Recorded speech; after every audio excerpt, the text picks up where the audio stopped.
kita sering dengar kalimat bahwa dunia sedang tidak baik-baik saja, which is true. Yeah. Dan selama perjalanan 10 tahun kemarin, saya itu melampaui beberapa titik kritis yang andai kata kita tidak kokoh, atau sebenarnya kans keberhasilannya itu, peluang keberhasilannya itu sebenarnya tipis sekali. Karena kalau jadi diplomat itu titik, koma itu matters.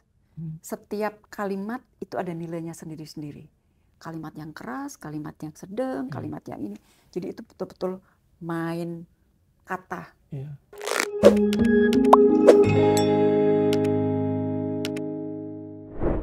Kali ini kita di rubrik lebih dekat.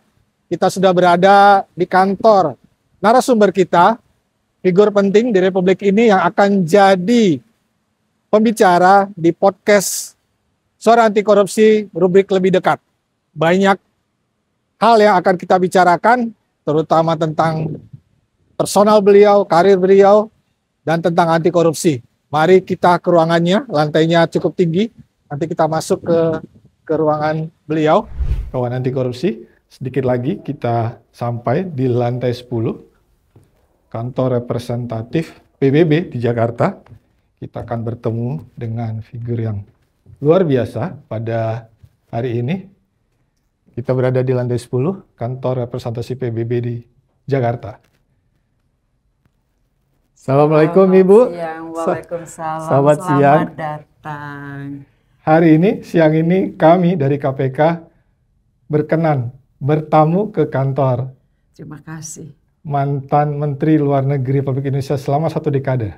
Dari tahun 2014 sampai 2024, Ibu Retno Lestari Priyansari Marsudi. Atau yang disapa populer dengan Ibu Retno Marsudi. Ibu, terima kasih. Kami merepotkan Ibu. Kehormatan buat saya. Kehormatan buat kami dari bisa KPK. Ketemu ngobrol-ngobrol.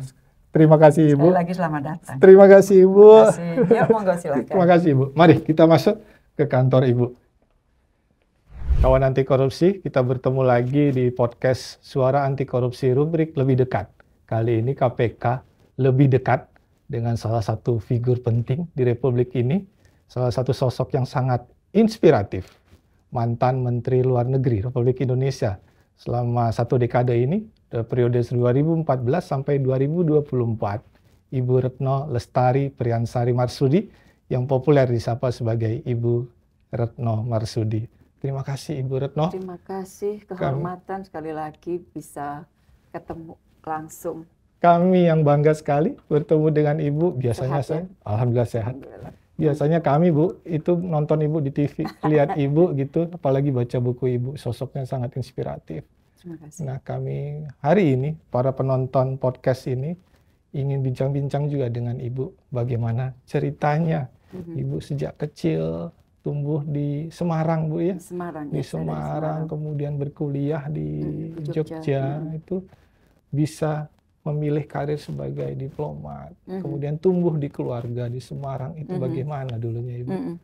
Jadi saya harus mulai bahwa saya ini adalah, saya selalu bilang saya ini bukan siapa-siapa, which is betul, saya itu bukan siapa-siapa. Jadi saya dilahirkan, dibesarkan oleh keluarga yang sangat biasa-biasa saja, bahkan jadi sudah biasa-biasa saja.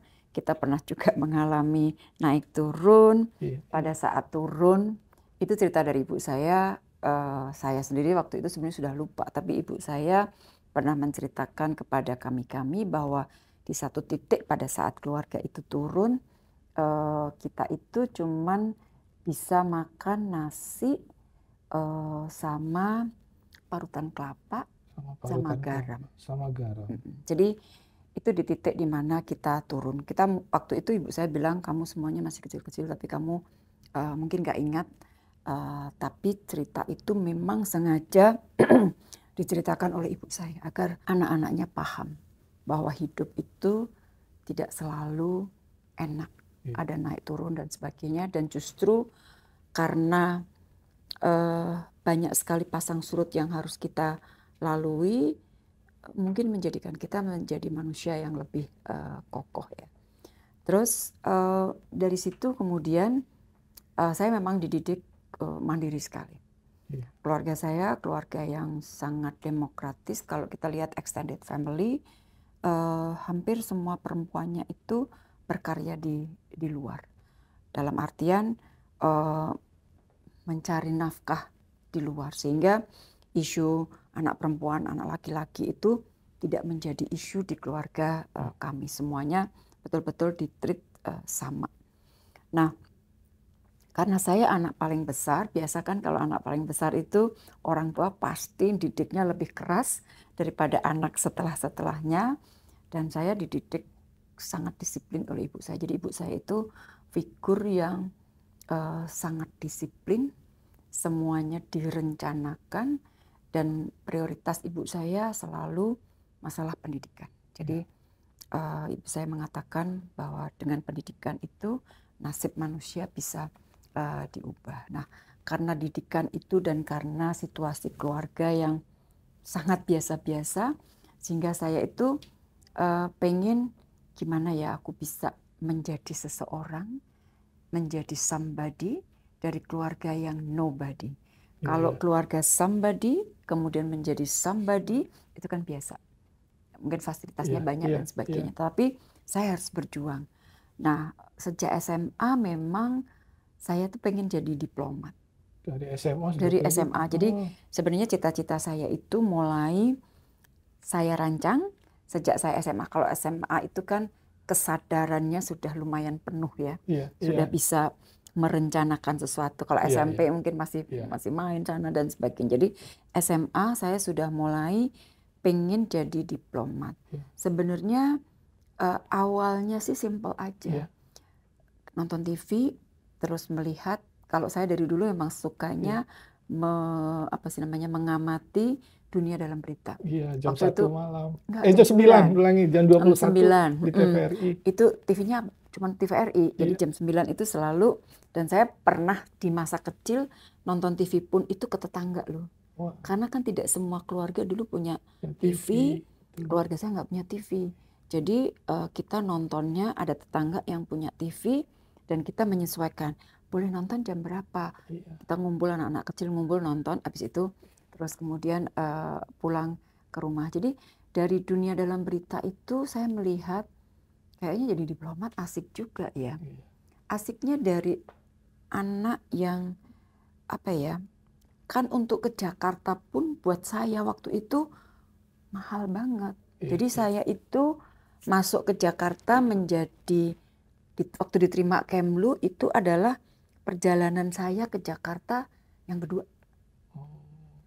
Karena Semarang Jakarta itu mahal dan jauh dan mahal, dan sudah pasti itu keluarga saya tidak afford untuk itu. Jadi balik lagi menjadi diplomat kayaknya pergi-pergi ya, kayaknya naik pesawat ya. Jadi itu yang mengignite cita-cita saya. Oke, saya pengen jadi diplomat, which is diplomat, kata-kata diplomat itu untuk orang Semarang, orang daerah kan di waktu itu ya. Kalau sekarang mungkin udah lebih biasa. Waktu itu orang mikir apa sih diplomat itu, kerjaannya apa sih gitu kan, nggak masuk gitu. Tapi saya sudah pengen saya jadi diplomat. Maka setelah lulus SMA, saya mencari universitas negeri pastinya, karena kalau di swasta pasti nggak kuat ibu saya. Negeri yang punya jurusan hubungan internasional, karena itu bidang ilmu yang paling dekat untuk menjadi diplomat. Maka kemudian saya daftar ke UGM dan alhamdulillah diterima. Itu kelas berapa SMA tuh udah kebayang pengen jadi diplomat? Kelas mungkin mulai kelas 2 ya, karena kan kelas 1 masih campur-campur, kemudian mulai penjurusan dan sebagainya. Jadi memang saya perkuat di pemahaman mengenai isu internasional, dan juga yang pasti bahasa nggak boleh jelek kan. Jadi itu. Makanya Ibu pilih jurusan bahasa ya. Di SMA? Di SMA 3 Semarang. SMA 3 Semarang. SMA 3 Semarang. Jadi sudah merefleksikan nanti diri akan jadi diplomat ini di kemudian hari ya. Cita-citanya begitu, dan untuk bercita-cita setinggi itu buat seorang Retno, saya tahu bahwa saya harus mengejarnya dengan kerja keras. Nggak cuma kerja keras, tapi hidup saya dulu itu isinya belajar sama puasa. Belajar puasa. Karena kan ada hal yang bisa kita lakukan, tapi banyak hal tangan Tuhan yang bermain, Tuhan yang menentukan, jadi mesti diimbangin. Iya, itu quote penting deh. Quote penting dari Ibu. Banyak hal yang bisa kita lakukan, tapi tangan Tuhan lah yang menentukan. Iya. Lalu kemudian masuk ke UGM, Bu ya? Masuk ke UGM, diterima di jurusan Hubungan Internasional itu tahun 81. Tahun 81. Itu kalau nonton di dalam berita tahun itu kan isinya perang Irak-Iran ya. Iya, saya banyak perang, banyak perang. Soalnya kan yang tertarik juga misi diplomat yang pertama itu kan menciptakan perdamaian. Nah itu yang saya suka. Dalam artian dalam situasi yang buruk kita diajar bagaimana mendekatkan perbedaan, bagaimana menciptakan perdamaian. Iya, luar biasa. Lalu pilih hubungan internasional di UGM. Perjalanannya dari tadi, Bu, ditumbuh di keluarga. Apa sebenarnya bekal pendidikan dari orang tua sebagai pabriknya manusia kan adalah keluarga, Bu ya. Dapat bekal dari orang tua yang Ibu bawa sekarang sampai besar ini. Apa nilai dasar pendidikan di keluarga, Bu? Ibu saya tuh orang yang sangat disiplin ya. Jadi saya itu ingat betul ibu saya itu dulu setiap pengeluaran itu pengeluaran rumah tangga ya. Beliau catat. At the end of the month beliau tahu beliau dan bapak saya berpenghasilan berapa, pengeluarannya berapa, sehingga apakah minus, apakah plus. Kalau plus berarti itu merupakan tabungan, tabungan dari bulan ke bulan kemudian dikumpulkan. Biasanya ibu saya itu beli emas. Nanti biasanya kalau anak-anaknya pindah sekolah dari SD ke SMP atau SMP ke SMA, itu ritualnya adalah ngejual emas buat bayar sekolah anak-anaknya. Jadi yang nilai yang paling diajarkan oleh ibu saya itu adalah disiplin, dan kedisiplinan itu pula yang saya mencoba terapkan untuk kepada anak-anak saya. Disiplin itu kemudian larinya ke kemandirian dan sebagainya. Dan saya juga melakukan seperti yang ibu saya lakukan di setiap tahapan. Kita kan misalnya saya mau masuk ke UGM, selain saya sendiri puasa, bapak ibu saya selalu puasa. Dan itu pun kemudian saya lanjutkan sampai sekarang kalau anak saya sedang ujian terakhir, baru bulan lalu anak saya yang bungsu ujian dokter spesialis jantung. Saya udah di New York, saya nggak bisa nungguin dia ujian terbuka kan itu, jadi saya lihat melalui Zoom dan saya puasa. Karena kalau dengan puasa itu nggak tahu ya, karena biasa jadi kayaknya mantep gitu. Bismillah, mudah-mudahan bisa. Jadi disiplin dan puasa itu yang paling saya ambil dari orang tua saya. Dan kalau ke pendidikan anak nih, karena kami di KPK ada tugas juga pendidikan, tadi integriti bagi anak-anak usia dini, itu pendidikan seperti itu masih relevan nggak, tidak diterapkan bagi anak yang dini sekarang, itu pendidikan anak usia dini? Kalau saya masih ya. Dan terutama pendidikan mengenai disiplin. Tentang disiplin. Disiplin, karena disiplin itu kemudian tanggung jawab. Tanggung jawab itu larinya ke mandiri.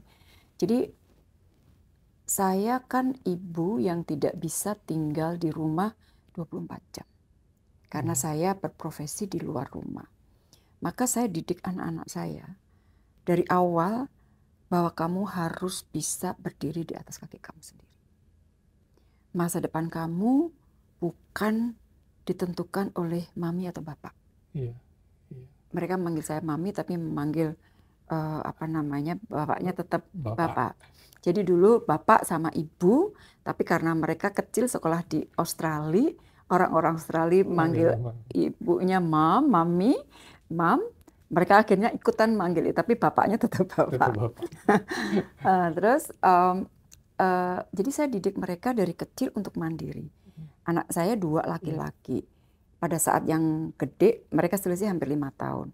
Jadi si kakak saya didik untuk mengayomi adiknya, si adik saya didik juga untuk selalu berkonsultasi, berbicara dengan kakaknya. Jadi dengan atau tanpa kehadiran saya dan suami saya, mereka tuh dari kecil sudah punya program. Pulang sekolah, naruh tas, ganti baju, cek PR. Ada PR nggak? Kalau ada PR, masnya harus nanya sama adiknya. Adik, kamu ada PR nggak? Kalau ada PR, ada kesulitan nggak? Kalau ada kesulitan, masnya yang bantuin.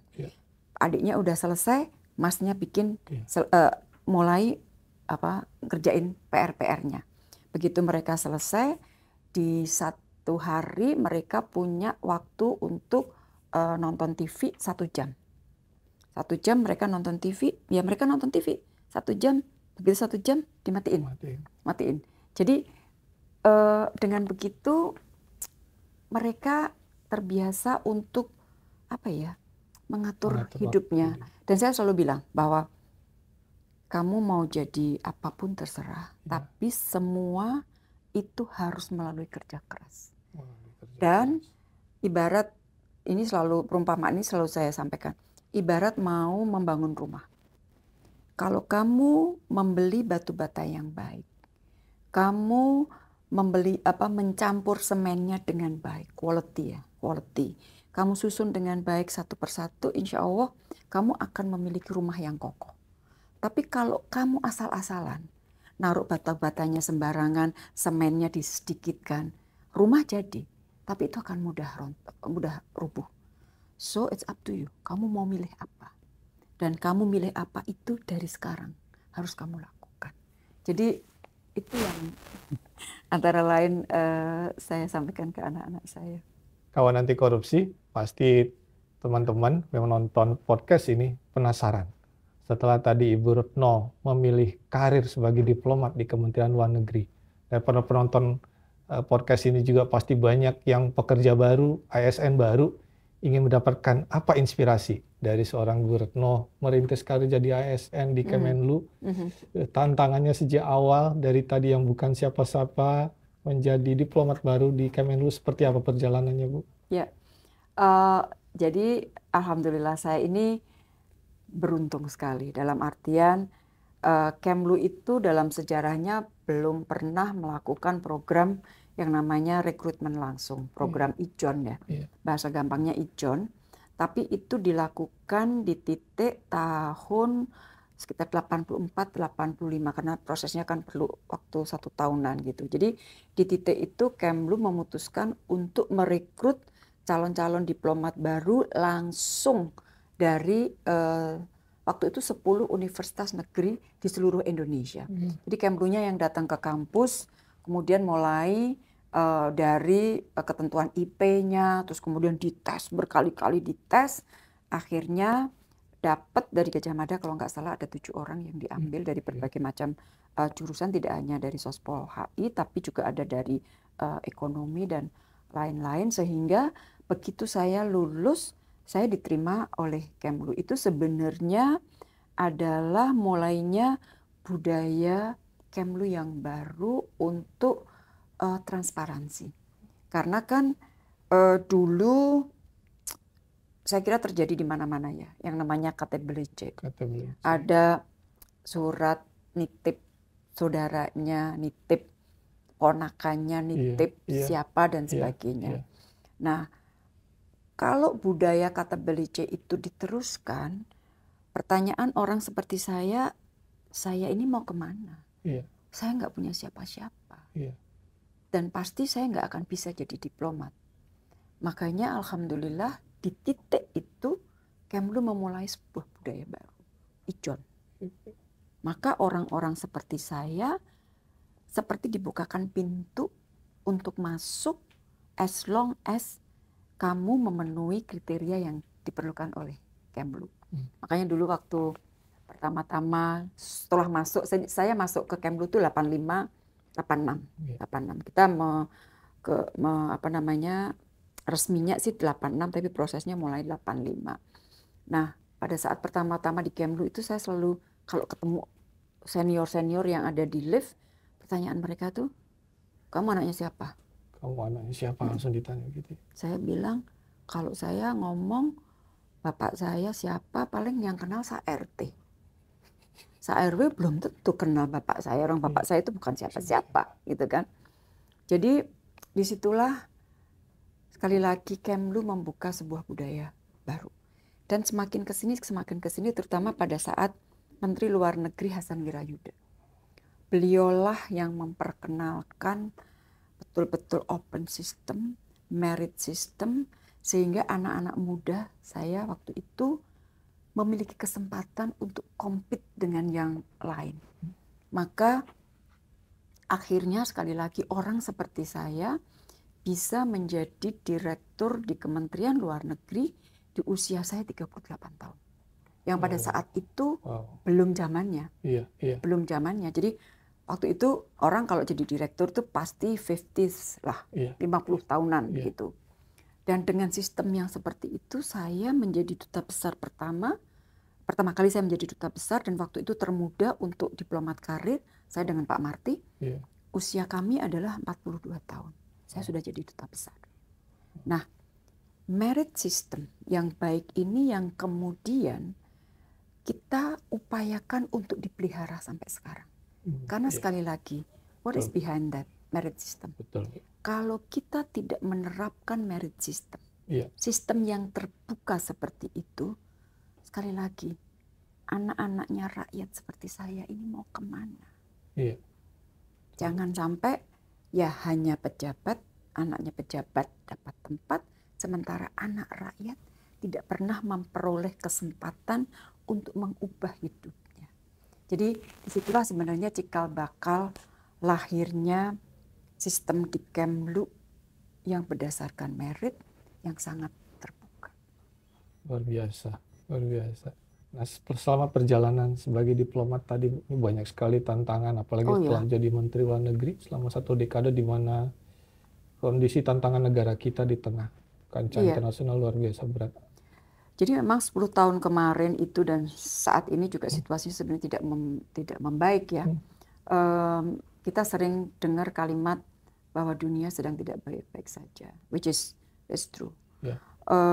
Dan selama perjalanan 10 tahun kemarin, saya itu melampaui beberapa titik kritis yang andai kata kita tidak kokoh, atau sebenarnya kans keberhasilannya itu, peluang keberhasilannya itu sebenarnya tipis sekali. Misalnya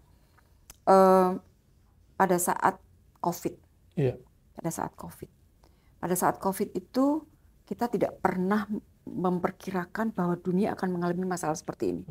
All of the sudden penyakit dengan gampangnya menular dan kita semuanya stuck, nggak bisa bergerak sama sekali. Tidak bisa bergerak, tapi saya ditugaskan oleh Presiden untuk bergerak. Waktu itu Presiden mengatakan hidupkan semua mesin diplomasi untuk mencari vaksin. Rakyat kita 280, kebutuhan vaksinnya harus terpenuhi.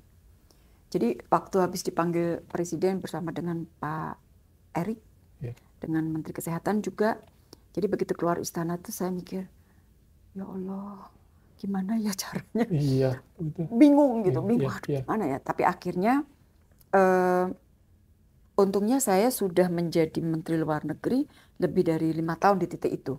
Jadi networking saya sudah cukup kuat lah ya. Dan ya sudah kita jalanin dengan network yang kuat, kita coba untuk upayakan vaksin dengan negosiasi. Jadi saya hanya membukakan jalan, tentunya begitu urusan vaksinnya itu sendiri menjadi urusan Kementerian Kesehatan, BUMN yang mengurusin vaksin dan sebagainya. Tapi pembuka jalannya adalah saya, dan kita sampai titik terakhir itu kita bisa memperoleh vaksin lebih dari 500 juta dosis vaksin, dan itu mencukupi, alhamdulillah mencukupi untuk seluruh masyarakat Indonesia rata-rata 2 kali disuntik. Itu satu titik kritis, dan kita Dirjen WHO mengatakan bahwa pengelolaan vaksin di Indonesia adalah satu di antara yang terbaik, negara-negara yang terbaik. Dan disitulah sebenarnya membuktikan bahwa pada saat kita bekerja secara teamworknya bagus, maka hasilnya maksimal. Jadi kita betul-betul bagi tugas. Ada Pak Luhut, ada Pak Erik, ada Pak Menkes, ada saya, ada tentunya masalah keuangan Bu Ani yang kemudian harus mengadjust keuangannya, pada akhirnya kita bisa melewati masa sulit itu. Masa sulit kedua, task kedua itu pada saat G20. Itu, saya tuh nggak bisa membayangkan pada saat itu, sekali lagi tangan Tuhan. Kita hanya berhitung waktu itu dampak dari COVID. Itu kan di titik 2022. Sehingga semua kalkulasinya itu adalah ekornya COVID ini sampai sejauh mana. Bisa nggak kita ketemu secara in person? Karena di 2021 ketuanya Saudi semuanya online. Nah, gitu mikir mengenai koridor yang pas, apa yang boleh, apa yang tidak gitu. Tiba-tiba Februari perang Ukraina mulai. Itu saya itu begitu dengar ada perang gitu, udah langsung duduk lah, ya Allah. Dan di titik itu mulai Maret itu saya sudah mulai terima telepon dari menlu-menlu yang lain. Semuanya kasih pressure. Akhirnya saya mendengarkan. Jadi saya selalu mencoba mendengarkan orang. Karena dengan mendengarkan itu kita tahu posisi mereka, kita tahu perbedaan posisi. Dengan perbedaan posisi kita bisa berusaha mendekatkan posisi mereka. Jadi itulah yang saya lakukan. Saya dengarkan, saya datangi mereka satu persatu di tengah situasi belum pulih loh karena COVID. Dan akhirnya mereka semua mengatakan saya akan mencoba yang terbaik untuk Indonesia.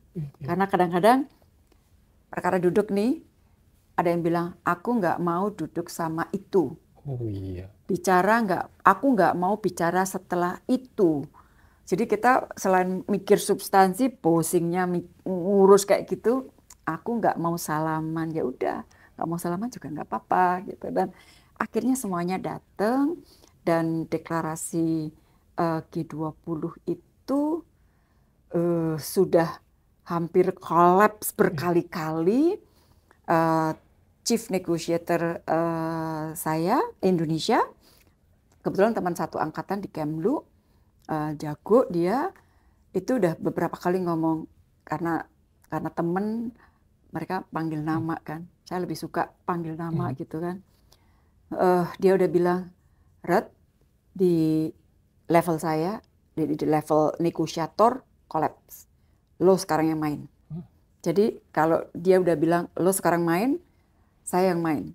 Saya main itu yaitu telepon sana, telepon sini. Udah pokoknya nggak keruan. Kalau udah dapat kesepakatan, saya balikin ke chief negosiatornya, namanya Trian. Trian, udah ya, gue dapat kalimat ini, lo jual lagi ke negosiator, bilangin menlu-menlunya udah oke. Balik lagi negosiasi. Jadi begitu terus sampai malam sebelum besok pembukaan. Jadi saya udah lapor presiden, Pak, kolaps lagi. Presiden untungnya bilang, ya udah diupayakan gitu. Jadi saya tahu lah orang Jawa bilang ya diupayakan, tapi di situ kan ada pressure-nya nggak keruan kan. Kalau sampai kolaps, saya pikir apa kata dunia, terus Indonesia nih mau ditaruh di mana nih mukanya gitu. Tapi alhamdulillah di titik maghrib sehari sebelum besok KTT, tinggal satu negara nih yang belum oke, kita negosiasi. Saya ingat maghrib karena begitu seal dari HP temen, kalau di Bali kan azannya nggak ada ya. Jadi dari HP temen, ya Allah. Akhirnya udah saya lari ke presiden dan saya bilang, Pak, sudah dan seal. Yang di seal ini hampir goyang lagi karena di hari berikutnya ada rudal, ada misil masuk masuk ke Polandia. Jadi negara-negara G7 mengatakan ini punya siapa? Untungnya kemudian diketahui bukan punya Rusia waktu itu. Jadi akhirnya selamat lagi. Tapi prosesnya, saya kalau cerita itu mungkin bisa 2 hari. Tapi menarik kok, Iya, menarik. iya, seru ya, seru ya. Seru. Ini tim kita di belakang ini nonton mendengarkan dengan sangat seru. Tahun 2022 itu mestinya jatahnya India, giliran India Iya, kan ya? jatahnya India. Jadi, tapi sekali lagi tangan Tuhan Iya, menolong dan mengatur. Kita itu jatahnya adalah di 2023. Di titik 2023 itu berarti kita menjadi ketua G20 dan ketua ASEAN. iya, Kebayang nggak sih iya. kita ketua dua-duanya? Aduh, itu bisa kita oleng nggak keruan. Nah, India 2022 untuk G20. Karena COVID, prasarana mereka belum siap. Maka Menlunya telepon ke saya, Menlu India. Retno, ini kami belum siap, boleh nggak tukeran? Iya. Saya bilang, oke ya, saya tak ngomong dulu sama... Itu awal 2022, sebelum 2021 Enggak, berarti 2021, karena ya? kan harus diputuskan di KTT 2021. Di Saudi ya? Ya, di Saudi. Iya. Tuan rumahnya Saudi, tapi Iya. kan kita tidak ke sana. Nah, kemudian saya bicara dengan Bapak Presiden, Pak, India minta tuker. Presiden bilang, sebaiknya gimana? Sebenarnya bagus juga sih Pak, karena supaya kita satu-satu. Ya udah, oke. Jadi oke, deal. India G20-nya di 2023, kita di 2022, dan kita masuk ke ASEAN 2023. Jadi selama 2 tahun berturut-turut kita menjadi ketua G20 dan kemudian ASEAN. Cerita Ibu tadi gimana tantangannya diplomasi, COVID, presidensi G20, dan terus ASEAN. ASEAN. ASEAN itu hampir kolaps hampir sama dengan G20. Sampai makan malam terakhir, besoknya penutupan, itu negosiasi udah kolaps nggak keruan. Jadi kalau di TV kan kelihatan pada nyanyi-nyanyi, saya bawa buku. Jadi saya sempat diajak joget, ya saya joget lah, tapi saya bawa buku. Karena buku ini adalah teks yang harus saya negosiasikan. Saya datang dari satu meja ke meja lain. Saya minta izin kepada Bapak Presiden, karena itu kan sudah leaders ya. Udah leaders, apakah boleh saya bicara dengan beberapa leaders? Karena beberapa menlunya sudah mengatakan, you have to talk to my president, to my prime minister. Saya minta izin Bapak boleh nggak saya bicara langsung? Boleh. Jadi tekatin satu-satu, boleh nggak kalimatnya? Karena kalau jadi diplomat itu, titik, koma, itu matters. Setiap kalimat itu ada nilainya sendiri-sendiri. Kalimat yang keras, kalimat yang sedang, kalimat yang ini. Jadi itu betul-betul main kata. Main kata dan akhirnya sebelum, jadi besok paginya masih nggak ini, kita masih nunggu dari capitalnya masing-masing. 5 menit sebelum pertemuan dibuka, negosiator saya mengatakan, udah, oke, lu turun. Negosiasinya ada di lantai bawah. Jadi saya turun, saya bilang ini bagaimana dada, oke ya, sudah seal gitu. Udah seal semuanya, sampai saya tuh akhirnya saya berdiri dan saya hormat kepada mereka semua. Thank you. Baru setelah itu saya lari ke Bapak Presiden dan berkata, Pak, we got it gitu. Jadi kayak kesenangan saya waktu itu kayak anak kecil dikasih permen gimana, oh ya Allah, ya Allah. Kalau saya bilang bahasa Jawa, Gusti Allah itu baik banget gitu. Kalau dilihat dari cerita Ibu tadi ya, keberhasilan diplomasi itu kan karena ada trust, ada reputasi mungkin Ibu bangun. Faktor kuncinya apa sih Bu bisa membentuk trust dan reputasi tadi itu? Satu, jadi trust itu kan tidak bisa diperoleh dalam satu malam ya. Orang itu baru dipercaya orang kalau mereka melihat track recordnya. Kalau ada negara yang butuh bantuan dan kita bilang, oke, gua upayakan, gua bantu. Kalau ada orang sedang kesulitan, kita bantu. Ada negosiasi yang sebenarnya bukan urusan kita langsung, bukan tanggung jawab kita, tetapi kita selalu bicara bahwa boleh nggak gue bantu, deketin. Jadi kita biasanya bicara sebagai bridge builder. Terus di mana-mana kita berperan, ya kan? Pada saat ada isu ini memerlukan peran Indonesia, kita bilang oke, saya akan kontribusi. Nah, dari semuanya itu akhirnya kita menjadi partner yang trusted. Dunia percaya kepada kita karena kita tidak pernah punya niatan jelek terhadap mereka. Dan itulah yang betul-betul saya panen, saya unduh pada saat COVID G20 ASEAN. Tanpa trust, nggak mungkin. Karena di atas hitungan kertas pun hampir nggak mungkin itu bisa dilakukan, mengingat situasinya sangat challenging. Iya. Jadi membangun trust, membangun reputasi itu pekerjaan kita nih, para penonton podcast ini yang merintis karir dari bawah sampai nanti profesinya makin matang, jadi belajar dari Ibu, membangunnya bertahun-tahun. Tugas Ibu sebagai fungsi diplomasi Indonesia di luar negeri, salah satunya adalah melayani warga Indonesia, melindungi warga Indonesia di luar negeri. Bagaimana perjalanan Ibu ketika bertugas tadi, memastikan seluruh diplomat Kementerian Luar Negeri di negara mitra melindungi warga negara Indonesia di sana? Ya, jadi perlindungan WNI, sebenarnya tidak hanya WNI, tapi ada Badan Hukum Indonesia juga yang ada di luar negeri. Itu merupakan salah satu prioritas politik luar negeri kita. Dan para diplomat kita, memang kita sudah persiapkan dari awal untuk memberikan perlindungan yang maksimal terhadap warga negara kita. Warga negara kita itu bisa pelajar, bisa para tenaga kerja, bisa para ahli, termasuk juga keluarga diplomat. Nah, karena semakin banyaknya mobilitas warga negara Indonesia, maka pemahaman untuk memproteksi harus menjadi lebih banyak. Maka di pendidikan diplomat, terutama yang pendidikan dasar, kan kita ada sekolah berjenjang ya. Selama karir itu kita ada 3 kali tahapan pendidikan. Hampir di semua tahapan itu materi untuk perlindungan warga negara itu cukup kental sekali. Karena memang banyak sekali kasusnya. Nah, saya selalu katakan kepada teman-teman, terutama yang di bagian perlindungan, saya sampaikan begini. Semakin semakin orang tersebut tidak memiliki akses kemana-mana, maka mesin perlindungan negara harus semakin lebih besar. Kalau orang yang sudah besar, mungkin mereka tidak memerlukan perlindungan negara yang sebesar yang harus kita berikan kepada orang yang belum besar tersebut. Sehingga kalau misalnya kayak pekerja migran Indonesia, itu saya tuh kalau ada apa-apa dengan mereka langsung berdiri. Saya selalu bicara, dan direktur-direktur yang di PWNI di Kemlu itu orang itu baik-baik, timnya baik-baik. Mungkin kalau orang lihat gitu suka mikir, oh nggak capek ya?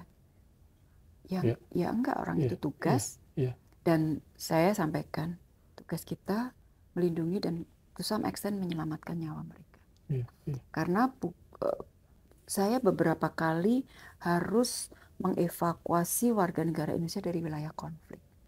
Yang terakhir itu dari Afghanistan. Pada saat Taliban masuk, warga negara kita harus kita keluarkan dari Kabul dan sebagainya. Dan hitungannya untuk evakuasi di wilayah konflik itu, hitungannya tuh per menit, Pak. Per menit, kapan pesawat harus mendarat, kapan warga negara harus digerakkan, dan sebagainya, dan sebagainya. Dan saya selalu mencoba hands on. Hands on dalam artian saya bersama dengan tim saya. Sehingga saya tahu apa yang dilakukan, yang terjadi dengan tim saya, dan buat tim saya, mereka merasa bahwa saya bersama dengan mereka. Gitu. Jadi seorang pemimpin itu seharusnya bukan orang yang hanya duduk dan melihat dari jauh, tapi you have to be there with your team untuk mengatasi masalah krisis. Dan itu suasana teamwork yang bagus, itu sangat membantu misi kita untuk menyelamatkan dan melindungi warga negara kita. Faktor penting dari Ibu sebagai pemimpin tertinggi di Kementerian Luar Negeri memastikan para jajaran di tiap kedutaan besar Indonesia di luar negeri itu bagaimana? Kuncinya apa? Jadi mereka sudah tahu ya, misi kita ini adalah salah satu prioritas. Nah, saya banyak sekali, jadi salah satu contohnya, saya mendapatkan WA Ya. mengatakan bahwa ada warga negara kita disekap di jalan ini di suatu negara. Ya. Dia sudah disekap berapa lama, Ya. ada berapa orang di situ. Bu, kami mohon bantuan, Bu. Udah, saya langsung kontak dubesnya, Pak Dubes, kebetulan dubesnya laki-laki. Pak Dubes, saya dapat informasi dada, please koordinasi dengan otoritas tempat, dengan polisi dan sebagainya. Terus cepat sekali waktu itu, koordinasi dada betul. Kemudian ini diambil, polisi masuk ke gedung itu, terus kemudian dilakukan operasi, warga negara kita diambil, dimasukkan ke KBRI dulu. Jadi dalam 10 tahun itu sebenarnya sering banget saya itu bisa tidak tidur, bisa tidur sejam, bisa tidur 3 jam, bisa tidur kalau pas bagus dunia sedang baik-baik saja 6 jam. Kadang kalau pas krisis itu saya di atas tempat tidur tapi sambil pegang HP karena suatu waktu kontak. Bahkan kalau kita harus voting di PBB, voting itu kan kelihatannya cuma mencet ya, nay, atau abstain. Tapi untuk mengatakan ya itu kan harus diskusi, kalkulasinya seperti apa gitu. Dan duta besar kita tidak akan dapat memencet tombol itu kalau dia nggak bicara dulu dengan Menteri Luar Negerinya. Jadi bisa tengah malam telepon, Bu ini gini.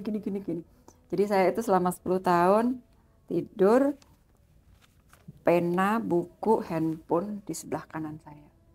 Itu udah, dan jadi kayak robot. Setiap saat bangun langsung diskusi, habis itu tidur lagi. Tapi itu memang tuntutan menjadi diplomat ya, karena kita memang kontraknya 24/7. Contoh kasus perlindungan WNI yang paling menantang apa, Bu? Afghanistan termasuk yang menantang. Tahun berapa itu, Bu?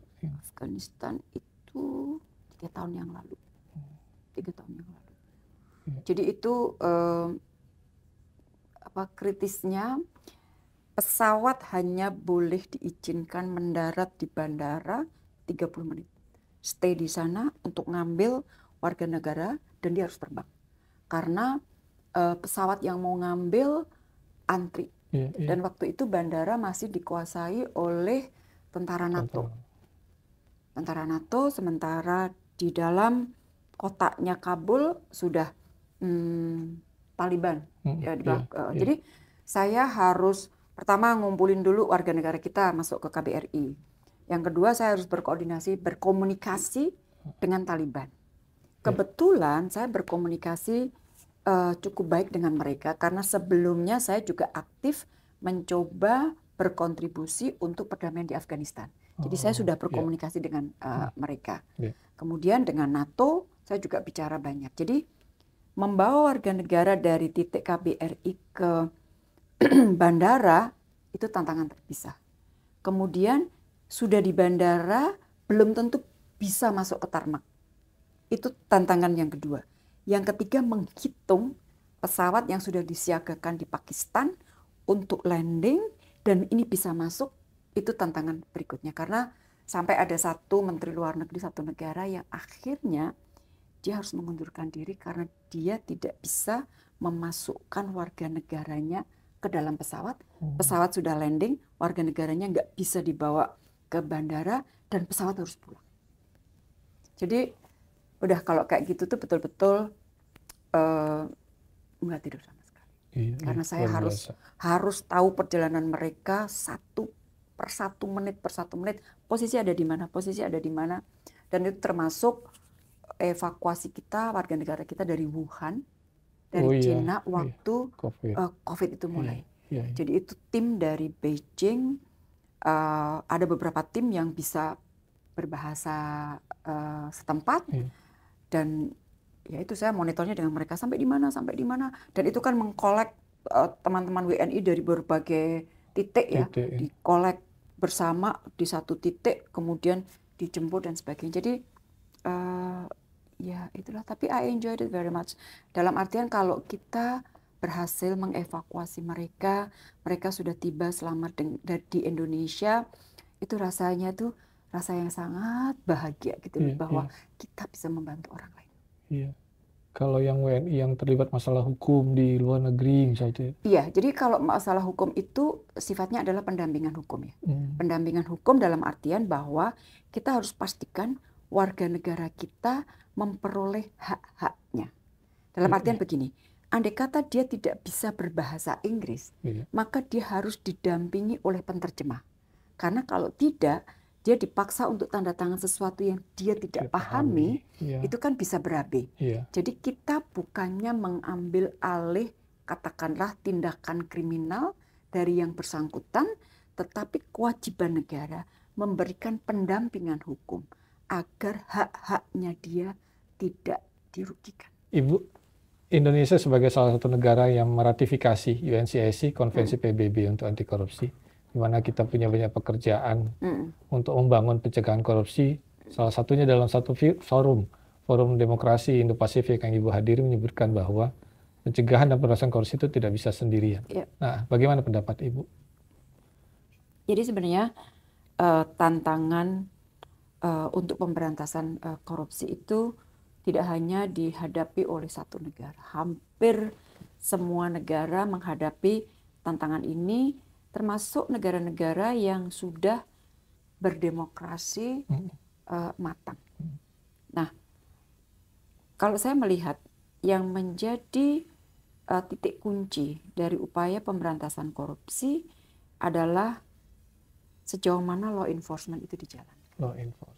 Law enforcement itu dijalankan dan sejauh mana pelaksanaan law enforcement itu dilakukan secara adil. Adil dalam artian tidak tebang pilih. Nah, dalam konteks hubungan antara negara, kadang-kadang kan ada katakanlah koruptor, kemudian dia lari ke negara mana dan sebagainya. Disitulah diperlukan sebuah kerjasama. Kerjasama agar penanganan korupsi yang kebetulan misalnya ada kasusnya itu dapat dilakukan secara lebih baik. Karena nggak mungkin kita hanya bekerja sendiri. Tentunya kalau skopnya adalah domestik, ya domestik nasional. Tetapi kalau kemudian sudah melibatkan negara lain, maka tidak mau kita harus bekerja sama dengan negara lain. Jadi intinya adalah kalau di dalam negeri adalah law enforcement, kalau kemudian melibatkan luar negeri berarti harus ada kerjasama dengan negara lain. Nah, kalau akhir-akhir ini di bawah Presiden Prabowo Subianto, kita kan sering mendengar Bapak Presiden mengatakan tekadnya beliau untuk pemberantasan korupsi. Karena tekad tersebut perlu kita dukung 100%, dan mudah-mudahan tekad tersebut akan dapat dijalankan dan at the end of the day kita akan melihat perbaikan-perbaikan untuk pemberantasan korupsi.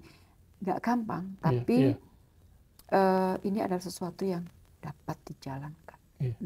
Selama ini tantangan yang ketika diplomasi tadi untuk kerjasama hukum tentang mutual legal assessment misalnya, itu ada tidak Bu berhadapan dengan negara-negara mitra? Kadang-kadang sulit, ada kesulitannya. Makanya kadang-kadang kesulitan itu muncul dari negara-negara yang dengan sistem demokrasi yang sebenarnya sudah tua. Tapi pada saat kita meminta sesuatu dari mereka, not necessarily serta-merta mereka mengatakan oke.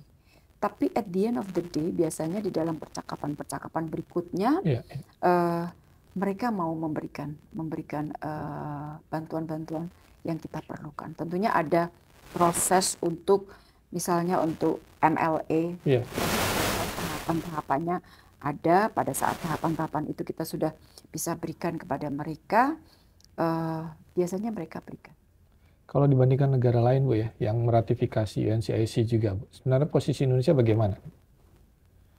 Kita masih banyak tantangannya sih ya. Tapi sekali lagi, saya adalah orang yang cukup optimis. Optimis dalam artian, ya Ini tantangan besar. Iya, iya. Dan ada tekad dari pemerintah untuk melawan tantangan itu atau Iya. untuk menangani tantangan itu. Maka yang diperlukan adalah semua stakeholders harus mendukung komitmen pemerintah untuk pemberantasan korupsi. Karena begini, korupsi ini kaitannya adalah dengan keadilan. Keadilan untuk rakyat. Saya selalu berpikir dalam konteks rakyat, sekali lagi, karena latar belakang saya itu. Sehingga kan teori mudahnya kan begini. Misalnya ada uang yang ada di negara ini 100. 100 itu bisa dibagi untuk 280 juta ya. Nah, tapi kalau 100 itu 90 diambil masuk ke kantong-kantong pribadi, berarti yang dibagi ke 280 ini kan cuma 10. 280 itu kalau bagian yang dibagi 100, dia kan bisa lebih maju. Dia bisa pendidikannya lebih bagus, kesehatannya lebih bagus, dan sebagainya. Jadi kalau kita bicara mengenai pembangunan ekonomi yang adil, maka mau tidak mau korupsi harus diberantas. Maka cita-cita Bapak Presiden untuk Indonesia dapat mencapai titik pertumbuhan 8% sudah pas sekali dengan komitmen Bapak Presiden untuk memberantas korupsi. Karena ini dua-duanya tuh ada hubungannya. Iya. Ketika Ibu memimpin satu kementerian yang tadi reputasinya di mata internal sudah sangat panjang dan dipercaya gitu, memastikan nih unit-unit di bawah Ibu sampai satuan terkecil tadi tetap dengan integritas dan anti korupsi seperti apa, Bu? Saya tuh biasanya kan tidak semua sebagai pimpinan, tidak semua yang ada di lapangan saya tahu persis mereka seperti apa. Jadi kalau misalnya ada satu kegiatan fisik ya, misalnya perbaikan gedung atau apa gitu kan, saya biasanya panggil dari sekjen, pinpronya, semuanya masuk ke ruangan saya. Saya bilang, teman-teman, kamu tahu kan Gandang Renteng ya? Lo kalau sampai, saya kadang-kadang sama teman-teman karena saya tuh lahir besar di Kemlu ya, jadi kalau udah di dalam ruangan itu ngomongnya lu gue gitu ya. Lo tahu ya, kita Gandang Renteng. Kalau lo sampai macam-macam, gua masuk penjara, lo masuk penjara. Sekarang lo pastikan nggak ada apa-apa, nggak ada yang maling ya. Ya Bu, udah ya, oke, berarti kita Bismillahirrahmanirrahim, mudah-mudahan selamat semuanya. Karena sekali lagi, I have to trust them. Saya tidak bisa mengikuti mereka secara detail. Tapi mereka harus tahu, kalau mereka berbuat sesuatu, ini Gandeng Renteng. Saya yang nggak tahu apa-apa, bisa keseret-seret. Terus saya berusaha mendidik teman-teman yang memegang uang. Kalau dulu namanya bendaharawan, kalau di Kemlu namanya BPKRT. Kalimat pertama yang saya ajarkan adalah say no. Jadi setiap kali saya katakanlah memerlukan sesuatu, saya bicara dengan Pak Sekjen atau dengan BPKRT. Lihat aturannya. Apakah permintaan saya, bukan permintaan pribadi ya, tapi permintaan untuk kedinasan, apakah permintaan saya itu sesuai dengan aturan? Mereka mengatakan, nggak bisa Bu. Oke, nggak bisa. Saya tidak pernah mengatakan kalau sudah tidak bisa, coba deh nggak atur. Karena disitulah teman-teman dipaksa untuk mencari jalan merusak aturan itu. Dan itu saya takut. Saya tidak sempurna, saya tidak perfect, tapi dengan kesadaran saya berusaha meminimalisir kesalahan yang terjadi yang dalam kesadaran saya. Makanya saya selalu bilang, benar ya. Kita Gandeng Renteng loh nih. Dan selalu bismillah. Dan saya itu kalau setiap tanda tangan yang ada angkanya dan setiap saya melantik pejabat, kalau di Zoom gitu, selalu kelihatan mulut saya umik-umik. Itu saya tuh selalu bismillahirrahmanirrahim. Saya tidak tahu semuanya, tapi niatan saya adalah baik dan saya berusaha melakukan sebaik mungkin. Itu. Baik. Terakhir Bu, di beberapa kali kesempatan kami melihat Ibu selalu bicara tentang integriti, tentang integritas. Nah, ini nilai penting khususnya para penonton podcast ini. Apa pesan dari Ibu? Bagaimana integritas itu dibangun di kantor, di rumah, di lingkungan, seperti apa Bu? Integritas itu salah satu elemen yang menjadikan kita akan dinilai seperti apa. Akan dinilai seperti apa. Jadi saya bicara profesi ya. Saya berusaha untuk berjalan menjaga integritas sebagai diplomat. Dan ternyata panennya itu pada saat kita menghadapi titik kritis tadi. Integritas akhirnya kita dipercayakan titik COVID, titik G20, titik ASEAN. Dan karena integriti ini pula, setelah saya selesai menjalankan tanggung jawab sebagai Menteri Luar Negeri di 20 Oktober, maka di 1 November saya dipercaya menjadi utusan khusus Sekjen PBB untuk pertama kalinya yang menangani isu air. Dan saya yakin penunjukan tersebut tidak lepas dari track record yang berusaha saya jalin sedikit demi sedikit, paling tidak selama 10 tahun terakhir saya menjabat sebagai Menteri Luar Negeri. Dan saya kira ini berlaku untuk kita semua. At the end, orang itu akan menghormati kita kalau kita itu memiliki integritas yang tinggi. Mungkin orang akan berpura-pura menghormati kita karena kita sedang memiliki power atau kita sedang kaya sekali, tapi tidak memiliki integritas. Tapi tesnya adalah pada saat Anda sudah bukan siapa-siapa. Apakah orang itu akan tetap menghormati Anda karena Anda memiliki integritas? Dan jawabannya ternyata iya. Jadi integritas itu adalah nilai di mana kita akan dilihat orang lain seperti apa. Integritas itu adalah nilai di mana orang lain akan melihat kita seperti apa. Luar biasa. Terima kasih Ibu atas kesempatan dari kami. Terima kasih. Dari Komisi Mohon maaf kalau ada yang kurang. Kami yang mohon maaf. Terima kasih para penonton podcast Suara Anti Korupsi. Terima kasih banyak sekali pelajaran tadi yang sudah kita petik, kita dengarkan. Terima kasih atas atensinya. Terima kasih kawan anti korupsi. Salam anti korupsi.